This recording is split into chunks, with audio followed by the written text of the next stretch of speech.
গুজরাটের কসাই মোদিরে আনতে চাইছিল শপথের অনুষ্ঠানে, হ্যাঁ কি খায়েজ আবার চালাকি করেছে। কইছে আমরা সার্কের সব রাষ্ট্রপ্রধানরে ডাকিছি, পাকিস্তানরেও ডাকিছি, মানে ব্যালেন্স করিচ্ছে পাকিস্তান ইন্ডিয়া। হ্যাঁ মোদি যদি কাটাল রানীকে সঙ্গে করে নিয়ে আসলো নিহিনি, আমরা কেউ মাইন্ড করলাম না নি। একা একা মোদি আসলে ওই দিনই বিক্ষোভ দেওয়া শুরু হইতো তারেক রহমানের প্রধানমন্ত্রিত্ব। যাই হোক, এক দাবরানিতে তামিছে খায়েশ, মোদিরও স্বাদ মিটিল না, বিএনপির আশা পড়িল না। হ্যাঁ ওই গাইড ধরবি এখন, মোদির স্বাদ না মিটিল, বিএনপির আশা না পুরিল, সকলই ফুরায়ে যায় মা। এই ইলেকশন যে সুষ্ঠু হয় নাই, এটা আজকাল টিআইবির জরিপে প্রকাশ হয়েছে। মানে ৭০টা আসনের মধ্যে ২১% আসনের ক্ষেত্রে এক বা একাধিক জাল ভোট হয়েছে। ঠিক আছে, এক বা একাধিক জাল ভোট হয়েছে। আপনারা এইভাবে বুঝতে পারেন, ন্যূনতম একবার জাল ভোট হয়েছে, একবার। ন্যূনতম যখন বলছি তখন একাধিক হতে পারে, দুটো হতে পারে। ভোটের আগে বাক্স ভরা হয়েছে হাসিনার মতো, জাল ভোট দেওয়া হয়েছে হাসিনার মতো, আবার ভোটারদের কাছে ভয় ভীতি দেখানো হয়েছে হাসিনার মতো। হাসিনার আমলের চাইতে কম হয়েছে এটা ঠিক, কিন্তু সংখ্যাটা তো কম না হয়েছে। তো তাহলে লাভ হইলো কি? ঘুরামা ঘুরছে হ্যাং। এই ইলেকশনে কেমনি ইঞ্জিনিয়ারিং করাইতে পারে সেটা নিয়ে আদি একটা প্রেডিকশন দিছিল, সেটা শুনে নি আগে খুব স্পষ্টভাবে সহজ ভাষায় বলেছিল নির্বাচনে সরাসরি বুথ দখল না কইরাও ভিন্ন কৌশলে ফলাফল পাল্টে দেওয়া সম্ভব, খুব সাধারণভাবে বলা। আগে শুনেন কি কইছিল হাদি। এবার যেহেতু আমলারা সিল মারতে পারবেন না, আপনারা দেখেন এই মানে আমার হয় কি, আমরা যখন সিডাপের মতো একটা ভারী ভেন্যুতে কথা বলি তখন এত থিসিস অ্যান্টিথিসিস সিনথিসিস এরকম বলি যেগুলো জনগণ কানেক্ট করতে পারে কম। হিসেবটা খুব সোজা। সোজা হলো যে এই প্রত্যেকটা কেন্দ্রে, একটা কেন্দ্রে মিনিমাম 10টা বুথ থাকে। তো আমরা জানি একটা কেন্দ্রে একজন প্রিজাইডিং অফিসার থাকে, কয়েকজন অ্যাসিস্ট্যান্ট প্রিজাইডিং অফিসার থাকে, প্রত্যেক কেন্দ্রে আবার পুলিং অফিসার থাকে, এবং এই সবাই থাকে ওই উপজেলা বা জেলার লোকজন, মেইনলি স্কুলের টিচার, কলেজের টিচার, মাদ্রাসার টিচার, সাথে কিছু ব্যাংকার, এরা এখানে করেন। ব্যাপার হলো আপনারা এটা খুব কমন স্ট্র্যাটেজি, সেটা হচ্ছে যারা আমরা যাদেরকে হেভিওয়েট প্রার্থী বলি মেইনলি, তারা যেটা করেন ৫-৭ জন ডামি দাঁড় করায় দেন। ডামি প্রার্থী দাঁড় করাই দিলে হয় কি, তার নামে প্রত্যেক প্রার্থীর নামে আবার পুলিং এজেন্ট দেওয়া যায়, মানে তার নামে এজেন্ট দেওয়া যায়। তো ধরেন আমি নিজেও যেহেতু একজন প্রার্থী, তো আমি প্রার্থী হিসেবে আমার কেন্দ্রে প্রত্যেক জায়গায় আমি একজন করে এজেন্ট দিতে পারবো প্রত্যেকটা বুথে। তো আমার এগেনস্টে যিনি আছেন তিনি যদি আরো 5 জনকে দাঁড় করাই দেন এবং 5 জনের এগেনস্টে আরো 5 জন সে এখানে এজেন্ট দিবেন, তারপরে যেটা হবে পুরো বুথের মধ্যে 10 জনের মধ্যে দেখা যাবে 8 জন বনাম আমার একজন। তো আমার একজন তো সে কুলাই উঠতে পারবে না। এরপর ওইখানে সরকারি যে কর্মকর্তা থাকবে সে তো স্কুল টিচার ভাই, সে তো আসমান থেকে নাজিল হয় না, সে ওখানে আসছে একদিনে চাকরিটা করে হয়তো ওই দিন দায়িত্ব পালন করে ৩-৪ হাজার টাকা পাবে। এখন যেহেতু সেই ওই স্কুলে আবার চাকরি করা লাগবে, তার কোনো শক্তি নাই ওইখানে যারা দখল করতেছে তাদেরকে বাধা দেয়া, কারণ সে স্কুলেও ফিরতে পারবে না, কলেজেও ফিরতে পারবে না। শুনিছেন তো? নির্বাচন কমিশনের শুনে নাই, শুনিছে করে নাই কেন? নির্বাচন কমিশনের উচিত ছিল না এটা আমলে নেওয়া, আমলে নিয়ে ব্যবস্থা নেওয়া, সেটা হয় নাই। যাই হোক, গত ভিডিওতে আমি জামাত এনসিপির সম্মিলিত ভোট ৩৫% বলছিলাম, এটা ঠিক আছে, কিন্তু এটার সাথে তো আবার খেলাফত মজলিস, এবি পার্টি, অলি আহমেদের দলের ভোট যুক্ত হবে, তাই না? তাইলে এটা ৩৮.৫% হয়। এটা আমাদের জোটের ভোট, এটা হেলাফেলা করার সংখ্যা না। তার মানে আমরা ভোট পাইছি ৩৮.৫% আর বিএনপি ৫১%, তফাৎ ১২%। আমাদের ৩৮.৫%টাকে আমাদের ৪৫%-এ নিয়ে যেতে হবে। এখন প্রশ্ন হইতেছে কেমনে? আমরা যে ৩৮.৫% ভোট পাইছি এটা কোনো ছোট বিষয় না, কিন্তু একটা দেশে এত বড় সমর্থন একদিনে তৈরি হয় না। শুধু আমাদের ভোট বাড়াইলে চলবে না, আমাদের ভোট রক্ষা করতে হবে। এর জন্য একটা সমন্বিত একটা পরিকল্পনা লাগবে। পুরা পরিকল্পনা এক এপিসোডে দেওয়া যাবে না।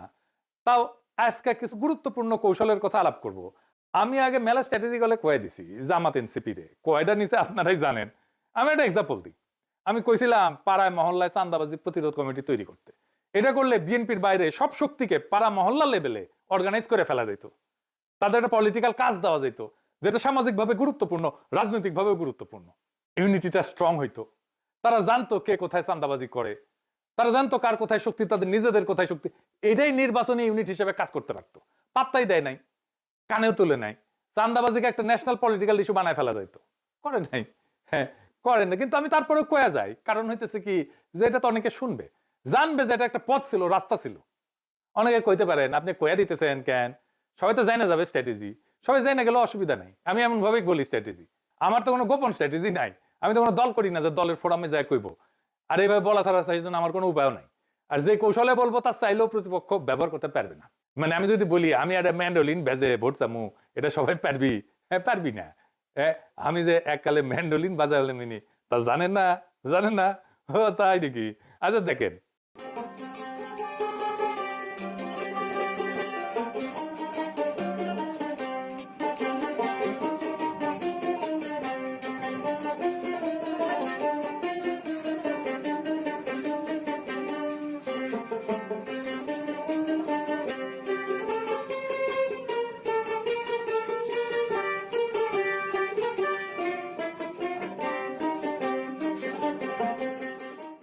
শুনেছেন? ক্যাঙ্কা বাজাচ্ছিলাম, এখন আর অবশ্য বাজাই না। এই জীবনে তো কত কিছু বিসর্জন দিছি। যাই হোক, প্রথম যে কাজটা সেটা হচ্ছে এই যে নির্বাচনী জোট, ঐক্যবদ্ধ বাংলাদেশকে একটা ন্যূনতম পলিটিক্যাল কর্মসূচির ভিত্তিতে ক্রিস্টালাইজ করতে হবে। এর ভিত্তি হবে জুলাই বিপ্লব, 2 নাম্বার ফ্যাসিবাদ বিরোধী, 3 নাম্বার আধিপত্যবাদ বিরোধী। এই 3টে ইস্যুতে জোট। এইটারে কিভাবে ক্রিস্টালাইজ করা যাবে সেটা আমি আরেক পর্বে বলবো। আজকে কিছু প্র্যাকটিক্যাল ইমিডিয়েট পরিকল্পনা কথা কইতেছি। আজকে মূলত কিছু অর্গানাইজেশনের পরিকল্পনার কথা বলবো। তো এই যে কইছি প্রথমে 38.5 থেকে 45%, এই 6.5% কোথেকে আসবে? 6.5% আনতেই হবে, বা 7%-এর মতো ভোট কোথায় থেকে আসবে? হাওয়া থেকে পড়বে না কই থেকে আসবে? আসেন সেটা দেখি। তো এই যে 6.5% বা 7%, এর তো কারো না কারো ভোট। কারা? কাদের ভোট? আমি খুব একটা পরিষ্কার হিসাব দিই। আমি 2টা খুব স্পেসিফিক জায়গা দেখাই দিব। স্পেসিফিক জায়গা। 1 নাম্বার, নতুন ভোটার, তরুণ প্রজন্ম, যারা নতুন ভোটার হবে এই 5 বছর পরে। অনেকে মনে করে ভোট মানে একই মানুষ বারবার ভোট দেয়। না, ভোট নদীর মতো। দেশ বদলায়, মানুষ বদলায়, ভোটারও বদলায়। প্রত্যেক 5 বছর কি হয়? বাংলাদেশে প্রত্যেক বছর প্রায় 9 থেকে 10 লাখ মানুষ মারা যায়। তার মানে ভোটার আজকে যারা ভোট দিয়ে গেছে তার মধ্যে 50 লাখ মানুষ সামনের নির্বাচনে ভোট দিতে পারবে না। 5 বছরে প্রায় 50 লাখ মানুষ সামনের নির্বাচনে ভোট দিতে পারবে না। এই মানুষগুলো বড় অংশই বয়স্ক ভোটার। একই সময় নতুন ভোটার তালিকায় ঢোকে। কিছু ভোটার বাইরে যায়, মারা যায়, কিছু নতুন ভোটার তালিকায় ঢোকে। প্রায় 45 থেকে 65 লাখ তরুণ, কারণ আমাদের মৃত্যুর হার হচ্ছে জন্ম হার বেশি। তার মানে কি দাঁড়াইলো? 5 বছরে প্রায় 50 লাখ পুরনো ভোটার কমে যাবে, আর 50 থেকে 60 লাখ নতুন ভোটার ঢুকে পড়বে। মোট সংখ্যা খুব বেশি বাড়বে না, কিন্তু ভোটারদের চেহারা বদলে যাবে, ডেমোগ্রাফি বদলে যাবে, চিন্তা বদলে যাবে। এই পরিবর্তনটাই সুযোগ। যেই দল পুরনো সমর্থকদের ধরে রাখার রাজনীতি করে সে ধীরে ধীরে ছোট হয়ে যায়। যে দল নতুন ভোটারের মন জয় করতে চায় সে ভবিষ্যৎ দখল করে ফেলে। এন্ড হিসাবটা দেখেন, আমাদের হিসাব আছে 38.5%, আমাদের দরকার 45%। এই 6.5% তো বাড়াইতে হবে। মানে দেশে যদি মোট ভোটার 8 থেকে 9 কোটি হয়, তাহলে 6.5% মানে 50 থেকে 60 লাখ ভোট। এই সংখ্যাটা শুনে বড় মনে হয়, কিন্তু বাস্তবতা দেখেন প্রত্যেক 5 বছরে এই নতুন ভোটার ঢোকে 50 লাখের মতো। তার মানে নতুন ভোটারদের বড় অংশটাকে যদি আমরা ধরতে পারি, 6.5% পাওয়া এটা অসম্ভব না। তাহলে কি করতে হবে? কলেজ বিশ্ববিদ্যালয়ে শক্ত সংগঠন গড়ে তুলতে হবে। আমাদের তো আছেই কলেজ বিশ্ববিদ্যালয়ে, আমাদের সংগঠন শক্ত। ছাত্র সংসদ নির্বাচন দাবি করতে হবে, এটা গুরুত্বপূর্ণ। সমস্ত কলেজ বিশ্ববিদ্যালয়ে এখন ছাত্র সংসদ নির্বাচন হইতে হবে। তরুণদের জন্য আলাদা কর্মসূচি লাগবে, সোশ্যাল মিডিয়ায় শক্ত উপস্থিতি লাগবে। শুধু ফেসবুক না, শুধু ইউটিউব না, আরো অনেক সোশ্যাল মিডিয়া আছে, ইনস্টাগ্রাম আছে, টিকটক আছে, এই সব জায়গাতে উপস্থিতি বাড়াইতে হবে। তরুণদের ভোট যদি 2 থেকে 3% বাড়াইতে পারে তাহলে কিন্তু গেম চেঞ্জ হয়ে যাবে। আমাদের শিবিরের মতো একটা শক্তিশালী ছাত্র সংগঠন আছে, এনসিপির মতো তরুণদের দল আছে, তারা তরুণদের টানবে। তরুণরা অ্যান্টি স্ট্যাবলিশমেন্ট হয়, আর আমরা তাদেরকেই টার্গেট করব। আমরাই সবচেয়ে ভালো অবস্থানে আছি তরুণদেরকে অ্যাট্রাক্ট করার জন্য, বিএনপি না। 2 নাম্বার, হতাশ মানুষ। কিছু মানুষ এখন বিএনপির শাসন দেখে হতাশ হবে, প্রতিহিংসা দেখে হতাশ হবে, চান্দাবাজি ধান্দাবাজি দেখে হতাশ হবে, সন্ত্রাস দেখে হতাশ হবে। কিছুদিন পরে ইকোনমির অবস্থা তো জয় বাংলা হয়ে যাবে, জিনিসপত্রের দাম বাড়বে। আগে কয়ে রাখলাম, আবার এর জন্য আমার দোষ দিয়েন না। সরকার তার খরচার জন্য টাকা ছাপাইতেছে ঋণ করিয়া। এই যে রমজান আসতেছে, আপনি দেখেন জিনিসপত্রের দাম কেমনে পাগলা ঘোড়ার মতো বাড়তে থাকে। ডলারের দাম বাইরে গেছে, ডলার প্রতি 1 টাকা। এই ইলেকশনের পরপরই দাম অলরেডি বাইরে গেছে জিনিসপত্রের। দেখেন খেসারি ডাল আগে ছিল 85 থেকে 90 টাকা কেজি, এটা বাইরে 100 টাকা হয়েছে। পেঁয়াজ 50 টাকা থেকে 60 টাকা হয়েছে। দেশি রসুন 90-100 টাকা থেকে 120 টাকা হয়েছে। পাইকারি পর্যায়ে সোয়াবিন তেল লিটার প্রতি 185 থেকে 95 টাকা হয়েছে। আর পামেল বিক্রি হইতেছে 155 থেকে 165 টাকা লিটারে। পেঁয়াজের দাম বাড়ছে, মাংসের দাম বাড়ছে। এই প্রসঙ্গে এটা মৌলানা ভাসানীর কৌতুক মনে পড়ে গেল। আমি মনে হয় আগে কইছিলাম এই কৌতুকটা, যদি না শুনে থাকেন তাহলে শুনেন। তো মৌলানা ভাসানী বক্তৃতা দিচ্ছে, তার পাশে বসে আছে মশিউর রহমান জাদু মিয়া। জাদু মিয়া কিন্তু জিয়াউর রহমানের সরকারে ছিল, মন্ত্রী ছিল, উপদেষ্টা ছিল। জিয়াউর রহমানের সেকেন্ড ম্যান ছিল বলতে পারেন, ন্যাপের মশিউর রহমান জাদু মিয়া। ওনার মেয়ে আবার এখন বিএনপি করে, মশিউর রহমান জাদু মিয়ার মেয়ে। তো মৌলানা ভাসানী বক্তৃতা দিতেছে, জ্বালাময়ী বক্তৃতা দিতেছে। চালের দাম বাড়ছে, তেলের দাম বাড়ছে, ডাইলের দাম বাড়ছে, মদের দাম বাড়ছে কিনা কইবার পারুম না, জাদু মিয়া কইবার পারবো, বুঝছাও? মানে জাদু মিয়া নাকি ছিল আর কি হিসেব আর প্রচুর একটা সিস্টেমের মধ্যে একটা অভ্যাস ছিল আর কি, জানা যায়। ও আচ্ছা আচ্ছা, আর একটা কথা কয়ে রাখি আপনাদের, যারা শেয়ার মার্কেটে বিনিয়োগ টিনিয়োগ করেন তাদের কই, করেন নাকি অনেকে? হ্যাঁ, একটা বুদ্ধি শিখে দেবো, টেকা টেকা কলে পাইবেন। হ্যাঁ, লাভ করতে চান যদি আমি কয়ে দিই, তবে কন্ডিশন আছে, আমার কলে 10% দেওয়া লাগবে, বুঝছাও? লাভের দুই ভাবে লাভ করতে পারবেন। ইলেকশনের পরে যে দল জিতে তাদের সাথে রিলেটেড কোম্পানিগুলোর শেয়ারের দাম ইউজুয়ালি বাড়ে। এখন বাড়বি, আপনি খুঁজে দেখেন, যেমন ধরেন ঢাকা ব্যাংক বাড়বি, ন্যাশনাল ব্যাংক বাড়বি, মুন্নু গ্রুপের বাড়বি, আরো কি কি আছে খুঁজে দেখেন, এইগুলা শেয়ারের দাম দাই করে বাড়বি কয়েকদিন। হ্যাঁ, শেয়ার থাকলে, এদের শেয়ার থাকলে বেঁচে দেন, ক্যাশ করে ফেলেন। আর জামাতের কোম্পানিগুলো শেয়ার কমবি, দায় করে কমবি। কি আছে, ইসলামী ব্যাংক আছে, ইবনে সিনা আছে, এইগুলো আর কি বা আছে, দেখেন খুঁজে দেখেন আর কি, দায় করে কমবে। আপনি শেয়ার মার্কেটে যাই খোঁজ নেন, আমার কথা সত্য কিনা আমি না দেখেই কইলাম। তো যেগুলো কমবি সেগুলো শেয়ার এখন কিনে রাখবেন, জামাতের কোম্পানিগুলো শেয়ার, ইসলামী ব্যাংকের, ইবনে সিনা শেয়ার। বিএনপি কোম্পানি এই যে বেরিয়েছে, এটা বেশি দিন থাকবে না। জামাতের কোম্পানিগুলো কমাও বেশি দিন থাকবে না। মাঝখান থেকে আপনার লাভ আমারে কমিশন কলে দিয়েন কলে, বেশি না 10%। আর কারা হতাশ হবে? ক্ষুদ্র ব্যবসায়ী, হকার, দোকানদার, এদের উপরে প্রথম চাঁদাবাজাররা টার্গেট করে। এরা বিরক্ত, বিব্রত অবস্থায় থাকে, অসহায় অবস্থায় থাকে।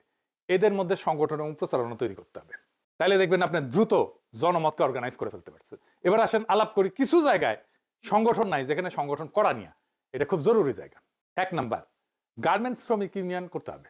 যত জায়গায় শ্রমিক আছে সবগুলো জায়গায় শ্রমিক ইউনিয়ন, ট্রেড ইউনিয়ন করতে দিতে হবে। এটি নিয়ে সরকারের সাথে বার্গেন করতে হবে। এটা শ্রমিকদের অধিকার, এটা সাংবিধানিক অধিকার। আমার সংবিধান স্বীকৃত, বাংলাদেশের আইনে স্বীকৃত, আন্তর্জাতিক আইনে স্বীকৃত। এমনকি গার্মেন্টস বায়ার যারা আমরা যে সমস্ত দেশে রপ্তানি করি, সেখানেও আমাদের শ্রমিকদের অধিকার সম্পর্কে একটা পজিটিভ, ইতিবাচক ধারণা জন্মাবে। শ্রমিকদের বার্গেন করা, কালেকটিভ বার্গেনিং এজেন্ট হওয়া, এইটা আন্তর্জাতিকভাবে স্বীকৃত একটা অধিকার। আমাদের শ্রমিকদের এই অধিকার দিতে হবে, এটা নিয়ে সরকারের সাথে বার্গেন করতে হবে। দরিদ্র মানুষেরা যত বেশি সংগঠিত হবে, তত আমরা শক্তিশালী হব, তত এই এলিট রাষ্ট্র আমাদের কাছে নত হবে। যে সমস্ত শ্রমিক ইউনিয়ন লুটেরাদের কবলে আছে, তাদের সেই লুটেরা নেতৃত্বকে উৎখাত করতে হবে। যেমন ধরেন শাহজাহান খান, সে ছিল বাস শ্রমিকদের নেতা। বিএনপির নজরুল ইসলাম, সেও কিন্তু শ্রমিকদের নেতা, কিন্তু উনি কিসের শ্রমিক বলেন? এই সমস্ত নেতা রাখা যাবে না, শ্রমিকদের নেতা হইতে হবে শ্রমিককে। এরপরে রিক্সা শ্রমিক, আমরা ঢাকায় দেখছি রিক্সা শ্রমিকরা আমাদের বর্ষা বিপ্লবে কিভাবে অংশ নিছে। ওই যে সুজন যে স্যালুট দিছিল রিক্সার উপরে দাঁড়ায়, সে তো রিক্সা শ্রমিক, তাই না? এমন একটা পলিটিক্যালি চার্জড ক্লাস তাদের এই বিপ্লবের পরে কেউ সংগঠিত করার কাজ করলো না। এমনই বেকুব বাংলাদেশের রাজনৈতিক দলগুলা।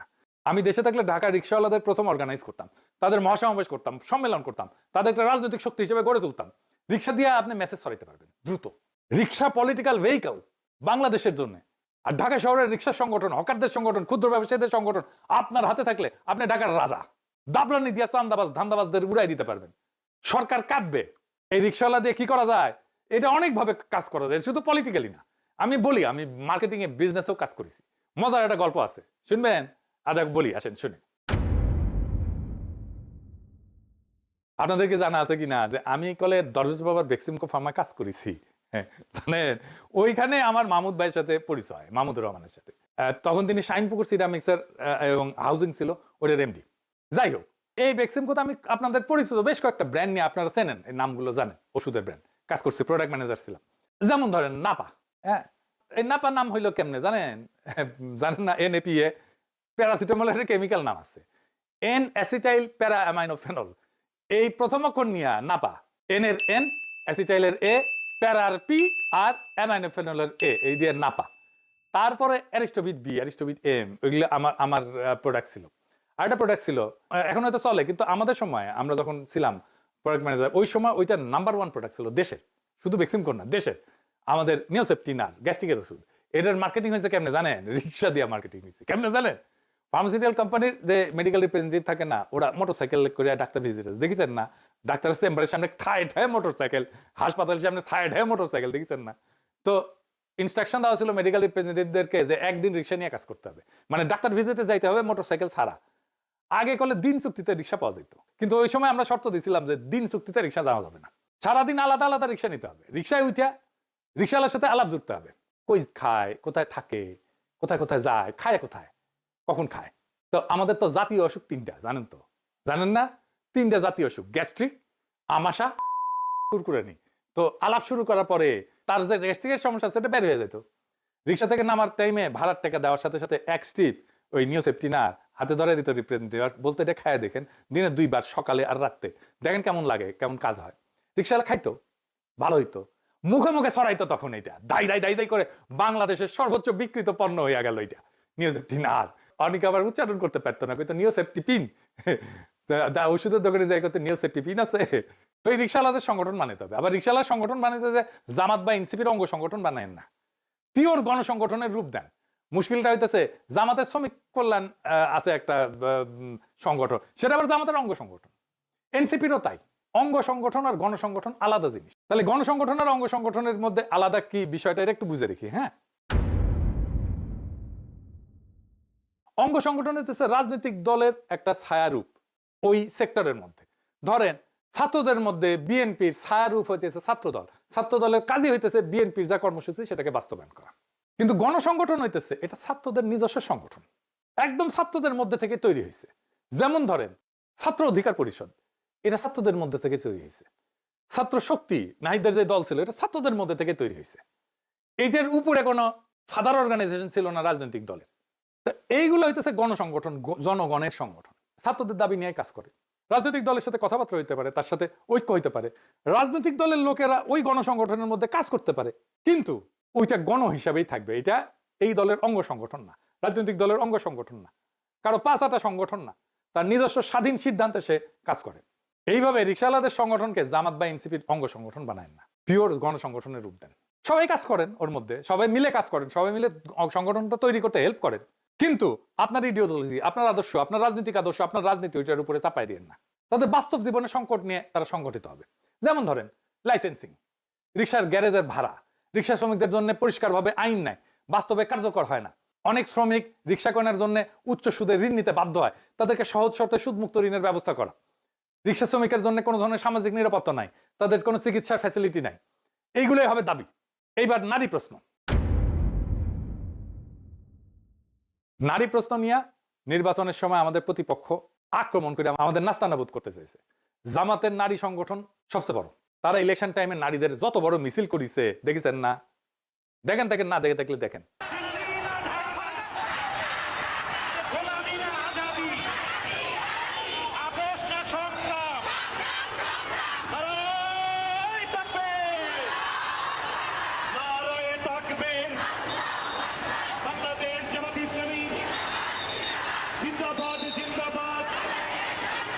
দেখেছেন বাংলাদেশের নারীদের অত বড় মিছিল কখনো হয় নাই। তাও হাতে গোনা কিছু তথাকথিত নারীবাদী, যাদের বাংলাদেশের মানুষ নারীবাদী বলে, তারা আমাদের দাবরানির উপরে রাখে। নারীবাদী কারা জানেন না? জানেন না? ও দেখেন না? আমি তো দেখেছিলাম। আবার দেখেন এডিটে সাহেব, দেখে দেন গানটা না, দেখে দেন, মিথ্যে না দেখেন, বেশি দেখেন না। আমরা নারীবাদী কারণ আমরা খুশি হতে চাই, আমরা নারীবাদী, আমরা নারীবাদী কারণ আমরা সুখী হতে চাই, আমরা নারীবাদী, আমরা নারীবাদী কারণ আমাদের অন্য উপায় নাই, আমরা নারীবাদী। দেখেছেন এরা হইতেছে নারীবাদী। তো এই দাবরানি, এদের দাবরানি বন্ধ করতে হবে। বর্ষা বিপ্লবের নারীরা ফ্রন্ট লাইনে থেকে ফাইট করলো, আর তারাই বিপ্লবের পরে আড়ালে চলে গেল। এনসিপি তো ব্যাপক সংখ্যক নারী নেতৃত্ব আছে। গার্মেন্টসে আমাদের এত নারী কর্মী কাজ করে, অথচ বাংলাদেশে শক্তিশালী নারী সংগঠন নাই, বিশেষ করে দরিদ্র নারীদের সংগঠন নাই, সব এলিটদের সংগঠন। এটা আমাদের বড় ব্যর্থতা। আপনি দেখেন কাজের বুয়া হিসাবে একটা বড় অংশের নারী কাজ করে, তাদের বেতন কি হবে, তাদের নিরাপত্তা কি হবে, তারা কোন পরিবেশে কাজ করবে, তাদের জন্য কথা বলার কেউ নাই। এটা আমাদের বড় ব্যর্থতা। আমাদের দ্রুতই নারী সংগঠন গড়ে তুলতে হবে, এবং দরিদ্র নারীদের সংগঠন, দক্ষিণ এশিয়ার সবচেয়ে বড় নারী সংগঠন আমরা গড়ে তুলতে পারি। আমাদের এখনই একটা জাতীয় নারী সমাবেশ, নারী কনভেনশন করে জাতীয় নারী সংগঠন গড়ে তুলতে হবে। নারী নেতৃত্বকে প্রাতিষ্ঠানিক রূপ দিতে হবে, যেটা প্রো জুলাই, যেটা প্রো বাংলাদেশ, যেটা আগ্রাসন বিরোধী, যেটা ফ্যাসিবাদ বিরোধী, প্রো পোর, দরিদ্র বান্ধব। এটাকেও গণসংগঠনের রূপ দিতে হবে। কোন ইডিওলজিক্যাল বা রাজনৈতিক দলের অঙ্গ সংগঠন করা যাবে না। আজকে বললাম আমাদের সম্ভাব্য কৌশলের প্রথম পর্ব। এর পরের পর্বে আমাদের আরো গভীর সাংগঠনিক প্রস্তুতির বিষয়ে আলাপ করব। এরকম আমি 4টা এপিসোড করব, আজকে প্রথম এপিসোড। তো এই যে 38.5%, এটা কোনো শেষ না। 38.5% হলো শুরু। এই দেশে 38.5% মানুষ পরিবর্তন চাইছে। এটা ছোট না, এটা অনেক বড় অর্জন। এটা প্রমাণ করে একটা শক্তিশালী বিকল্প রাজনৈতিক বিকল্পের মধ্যে তৈরি হয়েছে। ভোট কিন্তু স্থির না, ভোট বদলায়, প্রজন্ম বদলায়, অর্থনীতি বদলায়, মানুষের প্রত্যাশা বদলায়। যে দল সংগঠন করে সেই দল টিকে, যে দল মানুষের বাস্তব জীবনের পাশে দাঁড়ায় সে দল বাড়ে। আমাদের কাজ এখন উত্তেজনা না, আমাদের কাজ কাঠামো। আমাদের কাজ শৃঙ্খলা, আমাদের কাজ মানুষের আস্থা অর্জন। 38.5 কে 45% করা অসম্ভব না, খুবই সম্ভব, আমি হিসাব করে দেখাই দিলাম। কিন্তু সেটা হবে স্লোগানে না, সংগঠনে, হতাশায় না, ধৈর্যে, অভিযোগে না, বিকল্প দিয়া। আজ যারা ক্ষমতায় আছে তারা সরকার চালাবে, ধান্দা করবে, টাকা পয়সা কামাবে এবং পাবলিকে বিরক্ত হবে তাদের উপরে, আর আমরা কাজ করব মাঠে বাজারে মানুষের কাতারে। 5 বছর পরে একটাই প্রশ্ন হবে, সেই প্রশ্নটা এইটা না যে কে বেশি চিৎকার করছে, বরং প্রশ্নটা এইটা হবে কে বেশি সংগঠন করছে, কে মানুষের কাছে বেশি গেছে, কে মানুষের পাশে ছিল, কে মানুষের দুঃখের কথা বলছে, কে মানুষের কষ্টের কথা বলছে। সেটাই হবে বাংলাদেশের প্রকৃত ভবিষ্যৎ, সেটাই হবে বাংলাদেশের প্রকৃত আজাদি। ইনকিলাব জিন্দাবাদ, গোলামি না আজাদি, আজাদি আজাদি।